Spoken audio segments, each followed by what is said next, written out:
Hello friends, எல்லாருக்கும் வணக்கம். Welcome back to my channel.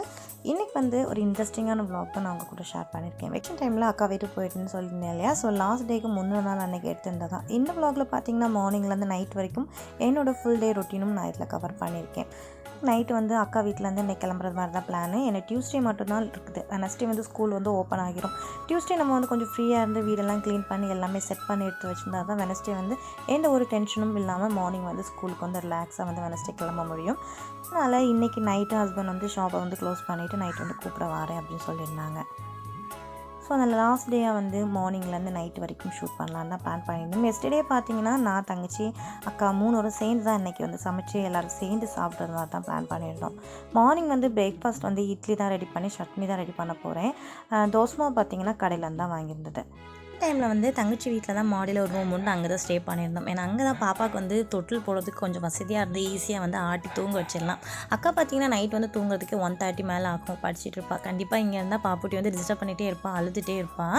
அதனால் இந்த டைம் வந்து தங்கச்சி வீட்டில் தான் மாடியில் படுத்துருந்தோம். ஹஸ்பண்ட் வந்து எந்திரிச்சு போனதுக்கப்புறம் கொஞ்சம் நேரம் வந்து நான் பாப்புட்டி முழிப்பா அப்படி சொல்லிட்டு வெயிட் பண்ணிகிட்டே இருந்தேன். பாப்புட்டி தூங்கிட்டே இருந்தா. அதனால் அம்மூட்டி வந்து முழிச்சதும் அக்கா மாடியில் அனுப்பி விட்டுருந்தா. ஸோ தங்கச்சி கூட வெயிட் பண்ண மக்களே, அவள் தொட்டிலேருந்து விழுந்துடக்கூடாதுல்ல அப்படின்னு சொல்லிட்டு அம்மூட்டியை உட்கார வச்சுட்டு நான் இங்கே வந்து கீழே வந்துட்டேன். எஸ்டே நைட்டு வந்து அக்கா டீ குடிப்பா. அந்த டீ குடிக்கிறது கொஞ்சம் 1-2 பாத்திரம் வந்து சாப்பிட்டதெல்லாம் வேஸ்ட்டில் இருந்தது. ஸோ அதெல்லாமே க்ளீன் பண்ணிக்கிட்டு அடுப்பையும் சுத்தமாக க்ளீன் பண்ணிவிட்டு தான் குக்கிங் ஒர்க்கை ஸ்டார்ட் பண்ணேன். அக்கா வந்து காஃபி போட்டுட்டா. இன்றைக்கி வந்து டீ கிடையாது. மார்னிங் வந்து சிம்பிளான பிரேக்ஃபாஸ்ட் தான். இட்லியும் தேங்காய் சட்னியும் தான் அரைச்சிருந்தது. குட்டீஸ் எல்லோரும் 1 by 1 முழிக்க ஸ்டார்ட் பண்ணிக்கிட்டாங்க. அக்கா வீட்டில் பார்த்தீங்கன்னா குட்டீஸ் 2 பேருமே முழிச்சதும் ஃபஸ்ட்டு வந்து காஃபி தான் குடிப்பாங்க. ஸோ இட்லி குண்டால் வந்து இட்லி ஊற்றி வச்சாச்சு. குட்டீஸ்க்கும் வந்து காஃபி வந்து கப்பில் ஊற்றி டைனிங் டேபிளில் வச்சுட்டா அவங்க பாட்டுக்கு எல்லோரும் வந்து எடுத்து குடிச்சிப்பாங்க. இட்லி வேகிற கேப்பில் நானுமே கொஞ்சம் ரிலாக்ஸாக டீ குடிப்போம் அப்படின்னு சொல்லிட்டு எடுத்துகிட்டு வெளியே போயிட்டேன். அக்கா வீட்டில் என்னோடய மோஸ்ட் ஃபேவரட் பிளேஸ்னு பார்த்தீங்கன்னா இந்த வராண்டா தான். இதில் உட்காந்து டீ குடிக்கதாக இருந்தாலும் சரி, பேசுகிறதா இருந்தாலும் சரி எனக்கு ரொம்ப பிடிக்கும். ஏன்னா அதில் நிறைய ஸ்பேசஸ் இருக்கும். நான் காஃபி குடிச்சிட்டு அம்மூட்டிக்கு வந்து காஃபி எடுத்துகிட்டு மாடிக்கு போயிருந்தேன். பாப்புட்டி ஒன்று ஸ்டில் வந்து தூங்கிட்டு தான் இருந்தா. நைட்டு ஃபுல்லாக தூங்குறதே கிடையாது. நைட்டு வந்து தூங்குறதுக்கே 1 o'clock ஆகிரும். இதுக்கு இடையில வந்து ஒன் ஹவருக்கு ஒர்க்காக முழிச்சிட்டே இருப்பாள். காலத்தை பார்த்தீங்கன்னா ஒரு 6:30க்கு மேலே மேடம் வந்து எவ்வளோ சவுண்ட் வந்தாலும் பிரச்சனை இல்லை, ஃபேன் எல்லாம் ஆஃப் பண்ணி போட்டாலும் பிரச்சனை இல்லை, நல்லா ரிலாக்ஸாக வந்து தூங்குவாங்க.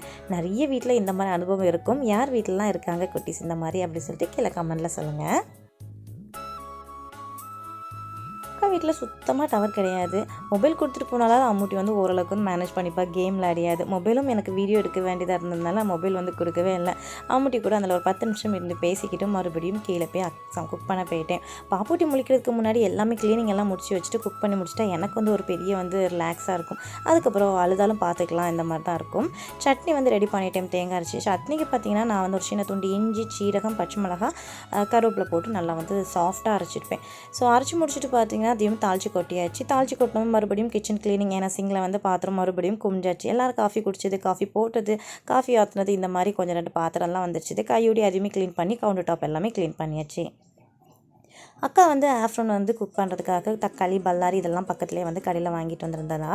ஸோ இருக்கட்டும், இன்னும் ஒரு 1 hour வந்து ரெஸ்ட் எடுத்துகிட்டு அதுக்கப்புறம் குக் பண்ணலாம் அப்படின்னு சொல்லிட்டு ரிலாக்ஸாக வந்து டிவி பார்த்து சாப்பிட்டுட்டு இருந்தேன். நமக்கு டிவியில் பார்க்குறது மாதிரி எதுவுமே இருக்காது. ரிஷ்வன் வந்து ரிமோட்டை கொடுக்கவே மாட்டான். அவன் போகோ சேனல் தான் வச்சு பார்த்துட்ருப்பான். சாங்ஸ் வர சேஞ்ச் பண்ணவே முடியாது. ஸோ அவன் வைக்கிறதே ஏதோ ஒன்று அதில் வந்து பார்த்துட்டு ஒரு 2 நிமிஷம் ரிலாக்ஸாக இருந்துட்டு குட்டீஸ் கூட பேசிக்கிட்டு நானும் சாப்பிட்டு முடிச்சுட்டு அம்மூட்டிக்கு வந்து இட்லி எடுத்துகிட்டு மாடிக்கு வந்துட்டேன். பாப்புட்டி முழிக்கிறது மாதிரி இல்லை. ஸ்டில் டைம் பார்த்தீங்கன்னா 9:30 ஆகுது. நானே அவளை வந்து தூக்கிட்டே போயிட்டேன். இதுக்கு மேலே அவள் தூங்கினா சரிப்படாது அப்படின்னு சொல்லிக்கிட்டேன். ஏன்னா நைட்டு ஃபுல்லாக மேடம் என்னையும் ஹஸ்பண்டையும் தூங்க விட்றதே கிடையாது. மார்னிங் 6:30க்கு மேலே மேடம் வந்து நல்லா ராஜ உறக்கம் உறங்குவாங்க 10 o'clock வரைக்கும். ஸோ அதெல்லாம் போதும் நீ உறங்குனது அப்படின்னு சொல்லி என்னை இதுக்கு மேலே அம்மூட்டி உட்கார வச்சுட்டா பாவம். ஏன்னா அவளுக்கும் போர் அடிக்கும் இல்லையா. இவ்வளோ நேரம் ஒத்தைக்கே இருப்பாள். மொபைல் கொடுத்துட்டு இருந்தாலும் வீடியோ கேம்ஸ் இந்த மாதிரி தான் விளையாடிட்டு இருப்பாள். மொபைலும் எனக்கு வந்து வீடியோ ஷூட் பண்ண வேணும்னாலும் அதையுமே கொடுக்கல. மார்னிங்லேருந்து எனக்கு தலை சுற்றிட்டே இருந்த மாதிரி ஒரு ஃபீலாக இருந்ததுனால பாப்புட்டியை பார்த்தீங்கன்னா சாப்பாடு கொடுத்துட்டு அக்காள்கிட்ட கொடுத்து விட்டுட்டேன். அக்கா வந்து பிஹெச்டி ஒர்க்குக்காக கொஞ்சம் நாகர்கோயில் வரை போகணும் அப்படின்னு சொல்லியிருந்தா.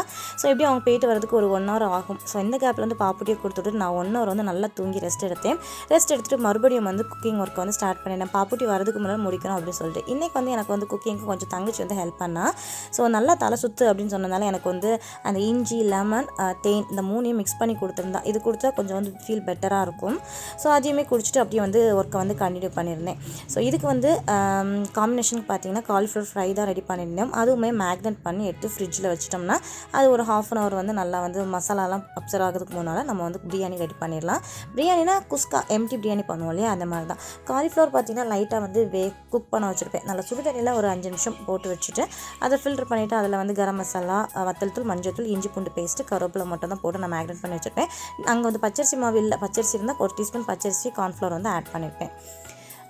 எம்டி பிரியாணிக்கு பார்த்தீங்கன்னா ஒன்றுமே இல்லை, பட்டை, கிராம்பு, இந்த ஸ்பைசஸ் எல்லாமே போட்டு தாளிச்சதுக்கப்புறம் வந்து பல்லாரி 2 பல்லாரி கட் பண்ணி வச்சுருந்தேன். பல்லாரியும் ஆட் பண்ணிவிட்டேன். பல்லாரி வந்து நல்லா கோல்டன் கலர் வர வரைக்கும் வதக்க விட்டுட்டு இன்னும் மசாலாஸ் ஆட் பண்ணிக்கலாம். மசாலாஸ் வேறு எதுவுமே இல்லை. ஆச்சியோட பிரியாணி மசாலா இருக்குல்லையா, அதில் ஒரு 2 டேபிள் ஸ்பூன் காரத்துக்கு தகுந்த மாதிரி சில்லி பவுடர் ஆட் பண்ணிக்கோங்க. 1/2 டீஸ்பூன் மஞ்சள் தூள், இது மட்டும் போதும். இது பண்ணிகிட்டே இருக்க கேப்பில் வந்து பாப்புட்டியும் வந்துட்டு அக்கா கூட்டிகிட்டு வந்துட்டா. இந்த டைம் தான் அக்கா கூட நிறைய நேரம் வெளியெல்லாம் பாப்பா போயிருக்கா. இதுக்கு முன்னாடிலாம் அப்படி போனதே இல்லை, யாருக்கிட்டேயுமே போக மாட்டா. இந்த டைம் பார்த்தீங்கன்னா கோயிலுக்கு வந்து சண்டே கூட்டிகிட்டு போயிருந்தேன். ஆஃப்டர்நூன் டு ஈவினிங் வரை என்னை தேடவே இல்லைன்னு சொல்லியிருந்தா. நல்லா வந்து மிங்கிள் ஆகிட்டா அக்காள்கிட்டையும் மத்தான்ட்டையும். ஸோ மசாலா ஆட் பண்ணி மசாலாவோட பச்சை வாசம் போனதுக்கப்புறம் கட் பண்ணி வச்சுருந்தேன் 2 தக்காளியும் ஆட் பண்ணிட்டேன். தக்காளி வந்து நல்லா இருக்கிறத தடமே இல்லாமல் நல்லா குலையணும். அதுக்கப்புறம் இஞ்சி பூண்டு பேஸ்ட் ஆட் பண்ணதுக்கப்புறம் வந்து அரிசி ஆட் பண்ணிக்கேன். அரிசி வந்து ½ அன் ஹவருக்கு முன்னாடியே ஊற போட்டிருந்தேன். அரிசி வந்து 1 டம்ளர் பாஸ்மதி அரிசிக்கு 1.5 டம்ளர் வாட்டர் ஆட் பண்ணி அதுக்கு 1/2 டம்ளர் வந்து கர்ட் ஆட் பண்ணி கீ ஆட் பண்ணி குக்கரை வந்து மூடி போட்டு வச்சாச்சு. குக்கரை மூடி போட்டு விசில் வைக்காண்டா உள்ளே இருக்க டியூப்பை எடுத்துகிட்டு விசில் போடாமல் லோ ஃப்ளேமில் வச்சு கரெக்டாக 20 மினிட்ஸ் வச்சா போதும். சூப்பராக இந்த குஸ்கா ரெடி ஆயிரும். ட்ரை பண்ணி பாருங்கள். சரி, நல்லா உதிராக வந்து குஸ்கா ரெடி ஆகிடுச்சுது. அன்றைக்கி ஆஃப்டர்நூன் பார்த்தீங்கன்னா அது கூட தயிர் பச்சடி, காலிஃப்ளவர் ஃப்ரை போட்டு நல்லா சேர்ந்து தான் சாப்பிட்டோம். நான் பிளேட்டில் எடுத்தது பார்த்து பாப்புட்டி எனக்கும் வேணும் அப்படின்னு சொல்லிட்டு என்னோடய அக்காவோட பிளேட்டை எடுத்து அவள் வச்சுக்கிட்டா. சாப்பிட்டு முடிச்சுட்டு 1 hour வந்து எல்லாத்துக்குமே ரெஸ்ட்டு முடிச்சுட்டு ஒரு 4 o'clock போல் பால்காரங்க அங்கே வருவாங்க. ஸோ பால்காரங்க வந்தோன்னா பால் வாங்கி வச்சுட்டு அதுக்கப்புறம் தான் வந்து க்ளீனிங் ஒர்க்கெல்லாம் ஸ்டார்ட் பண்ணோம். அக்கா வீட்டில் க்ளீனிங் ஒர்க் பார்த்திங்கன்னா 1 hour கண்டினியூஸாக இருக்கும். ஏன்னா வீடு முத்தம் ஃப்ரெண்டில் அப்புறம் காம்பவுண்டுக்கு வெளியே இங்கெல்லாம் தூத்து முடிக்கிறதுக்கு கரெக்டாக 1 hour ஆயிரும். ஸோ 4 to 5 o'clock வரைக்கும் நம்மளுக்கு வந்து இந்த ஒர்க்கெல்லாம் இருக்கும். ஸோ இந்த ஒர்க்கெல்லாம் முடிச்சுட்டு பாப்புட்டி பார்த்திங்கன்னா வெளியே குளிக்க விட்டால் போதும், ரொம்ப ஜாலியாக குளிப்பா. ஸோ நல்ல அரிசியா, அம்முட்டியும் பாப்புட்டி 3 பேருமே சேர்ந்து வெளியே நின்று குளிச்சுட்டு இருந்தாங்க. நான் பார்த்தீங்கன்னா ஃபேஸ்க்கு வந்து ஃபேஸ் பேக் போடலாம் அப்படின்னு சொல்லிட்டு தயிர் கூட பச்சரிசி மாவு மட்டும் ஆட் பண்ணி நல்லா ஃபேஸ்க்கு வந்து ஒரு பேக் மாதிரி அப்ளை பண்ணிட்டு இருந்தேன். ஃபேஸ் பார்த்தீங்கன்னா ரொம்ப டேன் ஆகிடுச்சு. ஃபேஸ்க்கு இப்போ எதுவுமே மெயின்டைன் பண்ணுறதே இல்லை. ஸோ பாப்புட்டி குளிச்சுட்டு இருந்தாலும் அவள் குளிக்கிற கேப்பில் அவளையும் பார்த்தமா இருக்கும், நம்மளும் ஃபேஸ்க்கு ஏதாவது போட்டுட்டு நம்மளும் ஃப்ரெஷ்அப் ஆயிடும் அப்படின்னு சொல்லிக்கிட்டு ஃபேஸில் வந்து அப்ளை பண்ணிட்டு இருந்தேன். லாஸ்ட் டைம் வரும்போது நான் இதை கேப்சர் பண்ணியிருப்பேன். ஒரு கோத்தில் பார்த்தீங்கன்னா ஒரு 12 பொம்மிக்கிறானட் வந்து சேர்ந்தே இருந்தது. இந்த டைம் வந்து லைட்டாக வந்து அது விளைஞ்சிடுச்சுது. ஸோ அதை பார்க்க நல்லா இருந்துச்சு, அதையுமே கேப்சர் பண்ணியிருந்தேன். ஸோ ஈவினிங் வந்து காஃபி போட்டுட்டு எனக்கு இந்த பிரியாணியில் கொஞ்சமாக மிக்சர் வச்சு சாப்பிடணும்னு ஆசையாக இருந்தது. ஸோ அப்படி வந்து காஃபி பிரியாணி கூட மிக்சர் வச்சு சாப்பிட்டேன். இந்த காம்பினேஷன் ஃபஸ்ட் டைம் ட்ரை பண்ணேன், பட் எனக்கு ரொம்ப பிடிச்சிருந்து. ஏனே தெரில சாப்பிடணும்னு ஒரு தோணுச்சு. அதனால் அதையுமே சாப்பிட்டுட்டு இருந்தேன். தங்கச்சி வீட்டில் போய் குட்டீஸ் எல்லாம் அந்த சைடில் விளையாடிட்டு இருந்தாங்களா. தங்கச்சி வந்து குளிக்க போயிருந்தா. அந்த கேப்பில் அவள் வீட்டில் கொஞ்சம் வெசல்ஸ் எல்லாமே இருந்தது. ஸோ அதையுமே வாஷ் பண்ணி முடிச்சிட்டோம்னா நாங்கள் 2 கொஞ்சம் நேரம் வெளியே இருந்து ரிலாக்ஸாக பேசிகிட்டு இருப்போம். அதனால் எல்லா ஒர்க்குமே முடிச்சாதான் நமக்கு வந்து ஃப்ரீயாக பேசுகிற மாதிரி இருக்கும். அப்படிலாம் அந்த ஒர்க் இருக்குது இந்த ஒர்க் இருக்குது அப்படின்னு இருக்கும். 8 o'clock மேலே தான் இந்த ஸ்டிக்கரை வந்து ஒட்டலாம் அப்படின்னு சொல்லிட்டு இருந்தோம். இந்த ஸ்டிக்கர் வந்து கிட்டத்தட்ட வந்து ஒரு 15 days மேலே வந்துச்சு அப்படின்னு சொல்லியிருந்தா. பட் கூட ஒரு ஹெல்ப் இல்லாமல் கண்டிப்பாக இதை ஒட்ட முடியாது. அத்தா என்ன வாரேன்னு சொல்லிட்டு இருந்து ஒட்டவே முடியலக்கா அப்படின்னு சொல்லியிருந்தா. சரி ஓகே அப்படின்னு சொல்லிக்கிட்டு நானும் தங்கச்சும் சேர்ந்து தான் இதை ஒட்டணும். இது ஈஸியாக வந்து நம்ம ஒட்டிடலாம். பட் வந்து செவரில் வந்து அசால்ட்டாக வந்து எடுக்க முடியாது. பட் வந்து தண்ணியெல்லாம் ஒட்டினா செவரில் வந்து ஒழியவும் செய்யாது. நான் இதுக்கு முன்னாடி இருந்த வீட்டில் பார்த்தீங்கன்னா நான் வந்து இந்த வாஷ் பேஷனுக்கு பேக்கில் ஒட்டியிருப்பேன். அது எனக்கு ரொம்ப பிடிச்சிருந்தது. அந்த வீட்டில் எல்லா ஸ்டிக்கர்ஸும் ஒட்டிட்டு அந்த வீட்டை விட்டு நம்ம காலி பண்ணி எங்கள் மாமி வீட்டுக்கு வரும்போது ரொம்ப கஷ்டமாக இருந்தது. ஹாலில் பார்த்தீங்கன்னா புக்தா வந்து ஒட்டியிருந்தா. வாஷ் பேஷன் பேக்கில் பார்த்தீங்கன்னா என்ன ஒரே ஒரு பீசஸ் மட்டும் ஒட்டதுக்கு கொஞ்சம் காலியானது மாதிரி இருந்தது. அது மட்டும் ஆர்டர் போட்டிருப்பேன். நெக்ஸ்ட் டைம் வந்து ஒட்டிக்கலாம் அப்படின்னு சொல்லியிருந்தா. ஸோ இந்த மாதிரி வாஷ் பேஷன் பேக்கில் ரொம்ப கரையாக இருந்தது, அழுக்காக இருந்துச்சுன்னா இந்த மாதிரி நீங்கள் எதாவது லேபிள் வாங்கி ஸ்டிக் பண்ணிங்கன்னா நீட்டாகவும் இருக்கும் பார்க்கறதுக்கு. ஸோ சின்ன பிள்ளைங்களோட கை வைக்கிறது இல்லைனா எச்சி துப்பும் போது அதில் தெரிக்கிறது இந்த மாதிரி எதுவுமே இருக்காது. அப்படி இருந்தால் கூட நம்ம வந்து தொடச்சி எடுத்துக்கலாம். ஸோ அதெல்லாம் ப்ராப்ளம் இல்லை. ஸோ இதோட லிங்க் வந்து நான் டிஸ்கிரிப்ஷனுக்கு கொடுக்குறேன். உங்களுக்கு தேவைப்பட்டுச்சுன்னா நீங்கள் செக் அவுட் பண்ணிக்கோங்க. ஸோ நைட்டு தான் வந்து ஜூஸ் போட எடுத்திருந்தேன். ஏன்னா 2 நாளைக்கு முன்னாடியே வாட்டர்மெலன் வாங்கியாச்சு. ரிஷியா குட்டி 2 days வந்து வாட்டர்மெலன்ஸ் ஏதாவது பண்ணி கொடுங்க, ஜூஸாவது போட்டு கொடுங்க சித்தின்னு கேட்டுகிட்டே இருந்தா. ஸோ மார்னிங்கில் இருந்தேன். ஸோ அதனால் இப்போ நாளைக்கு வந்து கிளம்பிடுவோம் இல்லையா. ஸோ போட்டு கொடுக்காமல் இருந்தால் வீட்டுக்கு போன வரைக்கும் மைண்டில் ஓடிட்டே இருக்கும், விஷயம் கேட்டால் அவளுக்கு பண்ணி கொடுக்கலையே அப்படின்னு சொல்லிக்கிட்டு. அதனால் நைட் இப்போ பார்த்திங்கன்னா ஒரு 9 o'clock இருக்கும். இந்த டைமில் வந்து ஜூஸ் போட்டுட்டு இருந்தோம். ஸோ வாட்டர் மெலனில் கொஞ்சமாக ஜூஸ் போட்டு அதில் லெமன் ஆட் பண்ணி குடித்தோம்னா நல்லா வந்து ரிஃப்ரெஷிங்காக இருக்கும் இந்த ஜூஸு. ஸோ ஜூஸ் போட்டு கையோடி வந்து கிச்சன் எல்லாமே க்ளீன் பண்ணிட்டோம். ஏன்னா நைட்டு பார்த்திங்கன்னா அத்தா பரோட்டா தான் வாங்கிட்டு வரேன் அப்படின்னு சொல்லியிருந்தாங்க. அக்கா வீட்டில் போனால் பரோட்டா கூட வெஜ் சால்னா வச்சு தான் சாப்பிடுவோம். ஸோ நான், தங்கச்சி, அக்கா 3 பேருமே நைட்டுமே சேர்ந்து தான் சாப்பிட்டோம். இந்த டைம் வந்து பாப்புட்டி வந்து நல்லா இங்கே மிங்கிள் ஆகிட்டான். ஸோ அவளுக்கு வீட்டுக்கு வரதுக்கே மனசில் ஏன்னா நிறைய ஸ்பேஸ் இருந்ததுனால விளையாடிட்டே இருந்தாள். ஸோ எனக்குமே இந்த டைம் அப்படி தான் இருந்தது. பட் என்ன பண்ண, நம்ம வீட்டுக்கு நம்ம போய் தான் ஆகணும். பட் அன்றைக்கி நாங்கள் நைட்டு போகலை.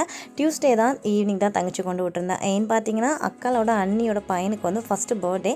ஸோ வீட்டில் வச்சு தான் கேக் கட் பண்ணியிருந்தாங்க. அதுக்கு முந்தின நாள் தான் வந்து சொல்லியிருந்தாங்க ஈவினிங் மேலே. ஸோ கண்டிப்பாக வந்து இல்லைங்க அப்படி சொல்லியிருந்தாங்க. எனக்கு வந்து டபுள் மைண்டாக தான் இருந்தேன். ஸோ ஹஸ்பண்ட் வந்த மாதிரிக்கு 11:30 மேலே தான் கேட்டிருந்தேன்.